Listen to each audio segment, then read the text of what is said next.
উপস্থিত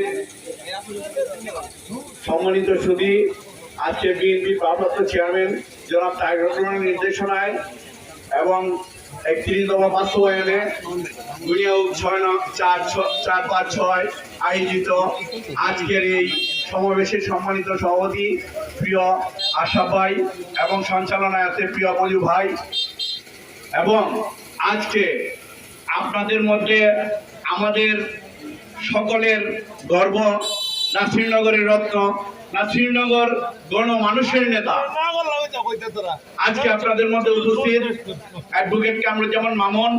এবং আজকে আসলে বক্তব্যে কি বলবো, এই বুনিয়া ইউনিয়ন আসলে একটি সুনামধন্য নাসিরনগর উপজেলার মধ্যে আপনাদের মধ্যে আমাদের একটি চরম আকারের মিল, সেটি হচ্ছে এই বুনিয়াউকের মতো জায়গায় ব্যারিস্টার এ রসুলের জন্ম হয়েছেন, এই বুনিয়াউকের মতো জায়গায় অনেক গুণীজনের জন্ম হয়েছেন।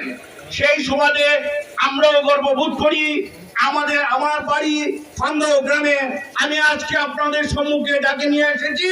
উনিও নাসিরনগরের একজন কৃতি সন্তান নয়, উনি ব্রাহ্মণবাড়িয়া জেলার মধ্যে 135 বছরের ইতিহাসে এই ব্রাহ্মণবাড়িয়াতে আপনার এই নাসিরনগরকে নির্বাচন করে দেখিয়েছেন যে আসলে নাসিরনগর কুড়ি মানুষের জন্ম হয়েছে।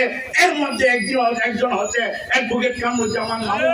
অ্যাডভোকেট কামরুজ্জামান মামুন সেই 1991 থেকে শুরু করে এখন পর্যন্ত এই নাসিরনগরের প্রতিটি গ্রাম, প্রতিটি ইউনিয়ন, প্রতিটি ওয়ার্ড, সব জায়গায় যেইভাবে মানুষের সাথে মিশে কাজ করতেছেন, আগামী দিনে সেই নাসিরনগর থেকে অ্যাডভোকেট কামরুজ্জামান মামুন সাহেবের হাতকে শক্তিশালী করার লক্ষ্যে যদি আমাদের দেশ নায়ক জনাব তারেক রহমান ওনাকে নমিনেশন দেয়, আপনাদের এই বুনিয়াদবাসী আজকে এই গণসমাবেশের আয়োজন করে প্রমাণ করে দিয়েছেন, আমরা যদি এমপি হই সর্বপ্রথম আপনাদের এই বুনিয়াদকে এমপির পরবর্তী মিটিং করে আপনাদেরকে ধন্যবাদ দিয়ে আমরা বাড়ি ফিরবো ইনশাআল্লাহ।